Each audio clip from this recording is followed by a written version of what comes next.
Hey guys, DJ from PTA. Want to go over a few trades from Saturday or Friday, I should say. Didn't trade. I did pretty good on Wednesday of this week. And then with like I was telling you guys, I'm actually doing some moving and different things of that sort. So, if I don't really see a play or I don't see something that poke out at me or I'm just busy, I'm, taking care of those things. So I do like to do video recaps of the week, kind of give you guys what's been going on to keep you abreast, even if you don't trade every day. There's still ways that you can make money every day, or you make the money when the opportunity comes. The key to it all is I don't trade every day. Maybe that's one of my secrets to the level of moving in the right direction of success for you. I don't know why people feel they need to trade every day. Most of the good traders that I watch, or I followed, or the people I followed or taught me, didn't necessarily trade every day. Now, when there was a good market and the market was hot, they found opportunities. They trade when the opportunities were there, not necessarily just every day. Like just waking up every morning and ready to place a trade. There's days that I've woken up for 2-3 days and didn't find a particular play or didn't see anything that I wanted to play that I was comfortable with. And that's where you get discipline. When you're able to not trade every day, then you know that you're headed in the right direction when it comes to your level of success. So, two ones I'm going to go over. And the first, I'm going to go over the SPY.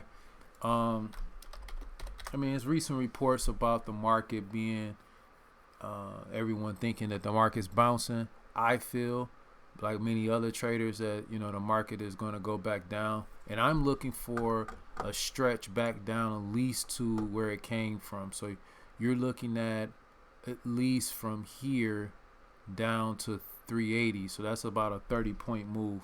That's what I'm looking for, and then a further push down, simply because things aren't getting better. Gas prices are still going up, food's going up, inflation is up. So everything is showing that we're in a bit of that R word, and honestly, I don't see it turning around anytime soon. If you listen to some of my older videos, you'll hear me tell you guys that gas prices are going to be $5.50 a gallon. Nation average going to be above 5.25 here in a real short period of time, at least by the end of the summer. Here in Michigan, it's already 5.05, so it's not too far off from my theory. So looking at all those things, you really got to protect yourself on both sides of the trade. There's not a lot of liquidity in a lot of stocks. Things are moving sideways, different things like that. So definitely play your trade or play to your advantage. So that's how I'm kind of looking at where the market is going over the next couple of weeks. First stock I want to go over is EFOI. This is an energy sector play. Now, EFOI is a former runner. So we go back here in the chart, you can see it ran to 7, and then this time it ran and went up to 613. So this is something that people have played before and are familiar with. So it's not something that like, oh wow, I've never played that before, or I'm not sure about that, or whatever. So when it comes down to that, when you see those same names pop up on the chart, then that's something that you definitely want to get involved with. So EFOI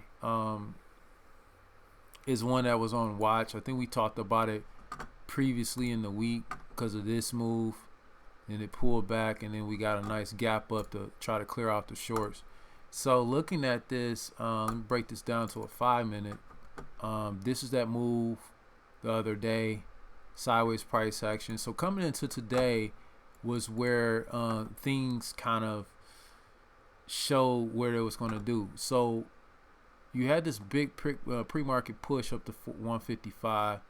Then you had a slight pullback.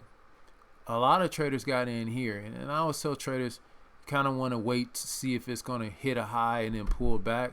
So honestly, like looking at the higher time frames, I probably would have waited on getting into the move, simply because it just wasn't ready. What I like to do is see it kind of pull back up and then come back up there and try to fail. So you really saw that here on the 5 minute, meaning right here was probably the zone that most people were probably looking at was there. Now, if you were already in the market and kind of had an eye on it, your zone probably could have been right here. So let me extend this to the right, and this kind of probably was the key area to get in at, just looking at what it was doing, and right there. So even if you had got in with your stop loss back to the swing low, which would have been about 15 cents, it would have pulled, snap, and then it actually went on and made a move. These type of stocks with these low floats, low price, not something I like to play, because I mean you're risking 15 cents to make 39, and then there was such a wave to go back up. I mean, it eventually went to 183 from your order entry. It's a great way to get in, get a pop. When it pulled back, find another area, get a pop. Pull back, find another area, and get a pop. You definitely could have added into the stock at least 3 times to get the move that you were looking for. But you know, when the market is not necessarily hot, people are always trying to look for a play to do what they got to do, and this is probably one of those type of plays. It's something I would have probably not played, probably would not hit my scanner, simply because of the price. Is very low, under $1 or whatnot. So the next trade I want to go over is HUSA. This one had already been on watch, so I want to show you something on the 5 minute on this one, because it kind of just played out. So this is the day that we played it previously, and this is the one of the entries. I actually made money on the front end, and when it pulled back, I made money here, and I missed this 550 breakout, and that was the one I was telling you guys on the previous video. I missed this breakout. I ended up selling into this 527 entry. I ended up selling to this 550 because I was just tired of all the momentum going back and forth. It actually popped up to 615. You see the descending triangle, and then it fell below that 550. Went sideways for 2 days, ramped back up right back into that area of that 550, slam, came back, and then ripped again. So what I wanted to show you in this trade, even over multiple days, you can see the stock is still holding those areas as before. So it's treating that 550 as a zone, as it did that morning. It went right into that area and then slammed away from it, letting you know that that was a key area. It's the same area it broke down from a few days prior. So when you looking at charts and you look at this, and I even scale it all the way back to a daily, that 550, we look at it here, was the same area that was a resistance. I apologize, was support at some point, and then became resistance later on. So that's something you want to look at when it comes to key areas. That's how you know definitively if that's a key area.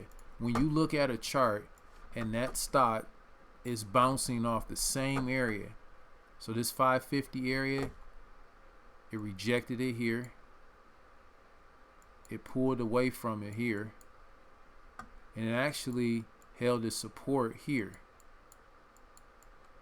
So when you have 1, 2, 3 candles showing as support, then it comes back and respects it as resistance, comes back, does it again, then comes back and break out from it again. That 550 zone is a very critical area. I mean, it literally hit that area 1, 2, 3, 4, 5, 6 times. So that's something you want to keep an eye on when it comes to trading. That is a very key area. And as you can see, as soon as it broke over it on Friday, it just took off. Something to think about. So when you're looking at support and resistance and you say, hey, how do I know it's a good area? Just look at how many times that area is respected or rejected. That'll give you a good concept and idea if that is a key area. So in this particular trade on HUSA, to kind of break it down, because you already had your levels from the prior days, you pretty much went into this stock and then it pulled back. And when it did that, it then set a new area. So one of the key things I look at is once I start seeing it making higher lows on a higher time frame, I get to draw my lines. This would have been my key area right here. And the reason being, to draw it out, think of the stock and what it's doing. So when we look at this stock, we see that it just had a massive drop off of a key area after it had broke out. So there wasn't much price action in the early day. So let's go back to the 1 minute. I don't know if I would have held it in that ballpark in that area. So let's go back to that day. Yeah, there was really no price action there. So this was the first rip. So when I go back to the 5 minute, I'm looking at, okay, made its first little pullback right here. But for me, that's not really good enough. It wasn't a good area. Now, don't get me wrong. It looked like it tapped this area a few times as far as the highs. But it just wasn't a good area. I like to see it pull back. The further it pulls back and hold, the better the move. So ultimately, you would have looked at it somewhat like this. And there was probably some traders that got in there. Let's break this down to the 1 minute. They got into that area, but ultimately, you know, there go your triangle. Did a little miniature pullback, as I call it. But there go your triangle there.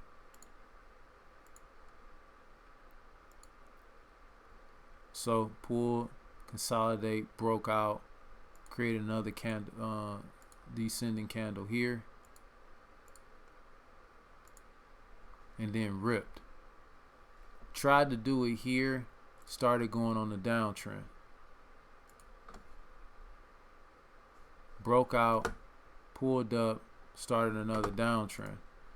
Personally, I like to see it do it, and I try to wait till I see the higher time frame rebound from it. So that area here, personally, looking at the 5 minute, wouldn't have been a key area for me. I like to see a good pullback. This would have let me know that this is a pullback. And then it just got heavy from there. So you probably would have drew your line somewhat like that.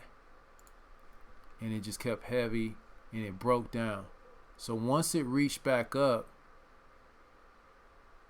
and then it broke down again, it started to hold. So me trading the way I trade, I would have looked at it from this point of view here and said, okay, let me look at this stock. Let me see what it's going to do. So let's go back to a higher time frame. So this is the 5 minute. Once it pulled back up and then it started to pull down, this giving you the indication that it's pulling back up, came back down, it held and went back up, and then it started to consolidate. It started to squeeze. Now, let's go back to your chart. Again, we had us pull back from a key area. Remember, this that 550 area. Right? This is a key area from off the daily. So it respected that area up until this point 5 times. So this was the 5th rejection. Right? That signifies that this stock is in a key area. Once it push out and then pull back and reclaim and then slam right here, I know that this is a key area. Now look at the volume cues. This is your biggest volume cue of the day right there. So what that's telling me is that that's where all the volume is sitting at. It tried to spike back up right here. Now this is very critical. Look at this. When it tried to spike back up on the 1 minute,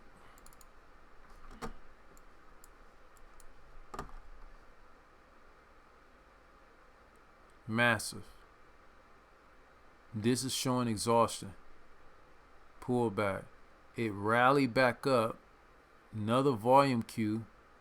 Higher than the red, but couldn't pull it up. So it slammed. So when we go back to the 5 minute, it looks a little cleaner. But you see this massive pullback on the 5 minute lets you know that that was the key area. This right here, as I've shown on the painting, is the key area. It pulled back up. So let's go back to that. Right here, it pulled back up on volume, but not enough compared to this one. And then it washed.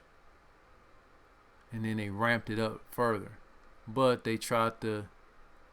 buyers tried to step in. They ramp it back up again. Remember that the volume is tapering. So this volume has tapered. This stock's tapering down, volume's tapering down. Stock pulls down again. Now it's starting to go sideways. Then just look at the volume. Literally, after this candle here, right? Or after this little area here, just tapered off. So then it goes down a little bit more, tapers off. Then it just went dead. Then it just went clueless. So when you get this tapering, so you got this downward tapering move. Let me clean this up just a little bit. You got this downward taper move. That's a point of exhaustion. It's exhausted. They're trying to push the stock down. It's not going down. Point of exhaustion. So at this point, someone either is exhausted on the downside, meaning that someone's buying it up on the upside. Remember, guys, there's always an equivalent buyer for a seller to make a transaction. So if someone's buying, then that means someone is selling. And if someone's selling, that means someone is buying. That is something very clue.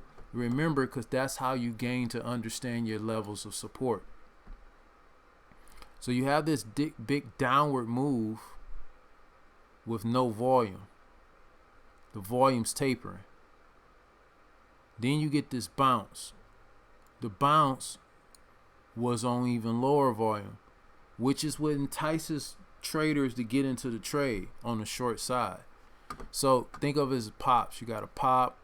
I'm going to add there. I'm going to add here. Pop up. Didn't get higher than the previous swing high. So I'm going to add here. So they get a little anxious. Add here. Now the problem with this is that this whole body is very low compared to the amount of volume that was coming in this body, compared to the amount of volume that was coming in during this body. So look at this as segments. If you pay attention to the time, volume started to dead off right after zombie hour, 10:30. Continue to get dead all day up into power hour. Now power hour, depending on who you talk to, is between 2, 2:30, 3 o'clock. I think it's more like 2:30. I think it's quarter to 2 up and out. So again, you had, and I want you guys to understand what I mean by the volume, looking at the volume. So when you look at this, you can see this volume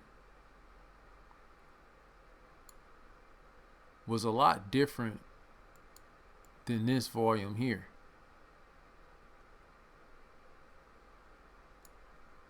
So think of it as time capsules. If you look at it this way, you can sort of see how the volume just dried up.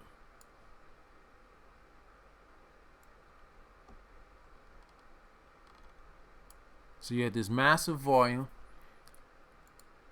taper, taper. But you got them bringing it back up, holding it here, and then they just kind of act like support all the way through. So they pretty much use previous day high as support. That's what that yellow line is. Some people ask me, well, what's this yellow line? Yellow line is previous day high. Green line is previous day close. So when I'm sitting here and I'm seeing, oh, this light blue line here is pre-market high. These are all critical areas. So when I see the stock going lower with no volume, because typically when you go lower, you want it to go up, down, up, down, up, down, up, down, and you want to see it volume spike, go down, then you want it to keep going up. You want volume to do this to show that it's getting aggressive as it's going down. You don't want the opposite. You don't want the stock to be going down and your volume doing the same. When that's happening, that's going to give you an idea of where that stock can go. Because once it starts to get or plateaus out the volume and you starting to get spike, spike, spike, that's letting you know that they're changing hands. The volume is changing hands. The hand movement of shorts versus longs are changing at that point in time. This is what we call a change of hands. Went down, got quiet, and then boop, and then it starts to climb back up again. That's what you're looking for when it comes to that type of pattern or that type of price action. So if you go back and look at, let's say, a stock on this day, you can see volume crept in, bounce, held, volume crept in, bounce, held, then you got you a rip. Now this rip wasn't as massive as the first part. So this is how you know, okay, this is not moving much higher. The volume stepped in, they moved it up maybe a buck, and then they pulled it down.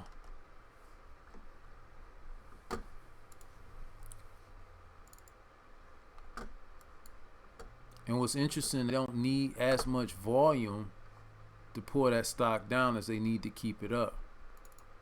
Now, volume increased here, but there was a lot of shorts in here. So my predicament is that it's going to probably continue to squeeze out over the next couple days, just because there's a lot of people still up under this 550 number that didn't get out. And then they're holding it after hours. Usually I would have wanted to go up, come down, and then fade. But that's not the case for this one. So right there, you know, that's where you would have looked at. Go to your 1 minute. So when you draw this out on the 1 minute, looking at it, one of the key factors in this is that, okay, you got your low, you got your support going into a key area. So you would have clipped it right there. Maybe wrist to right here. So you talking about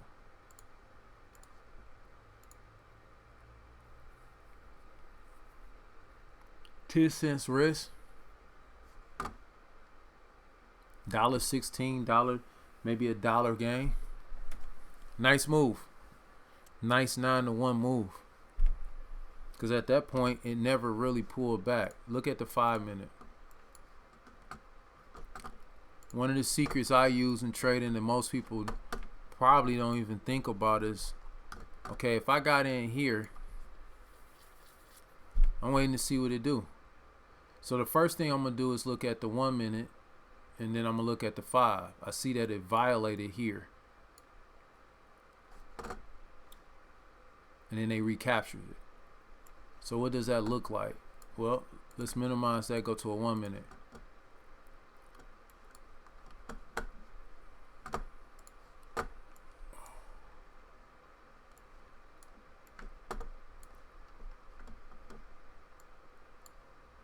So this candle here is where it violated. That was probably this one here. So let's go back, look at the chart, go to the 5 minute, and it violated right here.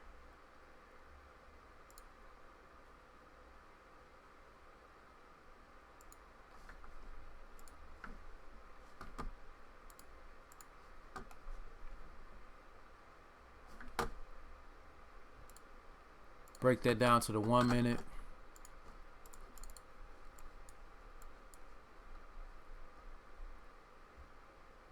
So that was the area. So as you can see, they ripped it down, came back, played with it in this area, and then took it higher. Now, looking at the 5 minute, you can see a little blip. And what I normally do is go back.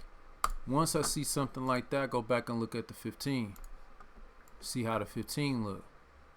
As you can see, it still was making higher lows, which would have kept me in the trade. So once it violates one time frame, I then circle back to the higher time frame to see how it's actually moving, see if it's actually going to hold that stock in that matter. So overall, looking at it is where, how do you stay in the trade so long? Or I'm looking at the higher time frames for my support or my bottoms and see that it's still making higher lows. So that lets me know that it's still trending higher. And as you know, rule of thumb, a stock that's trending higher is going to be doing this. It's going to be doing a couple things. In particular, it's going to be making higher highs and higher lows, and plus volume equals staying the trend. So that's like the formula I put in my mind. If the stock is still doing this and still doing this, then it's still in trend. It's still going up. It's not until that's violated, like here. So when it actually did it here, it's probably a point of getting out, because now I'm looking at the 15 for an exit, which would probably be about right here. So ultimately, you're looking at the chart and letting it tell you where to get in and get out. When you're at that point, then you're not trading based on emotions. You're trading on what you see in the market. So HUSA, pretty decent trade. Definitely something I would have played based off those factors. So guys, if you have any questions, concerns, leave them in the comments. If you want to see a certain type of video, something I can cover for you to give you some better understanding, leave it in the comments. Jump on the Discord. We have a lot of interaction on there. We're definitely here to help out the community the best way we can. And as I always tell everyone that I meet that trades or aspiring trader, stay studying and stay focused.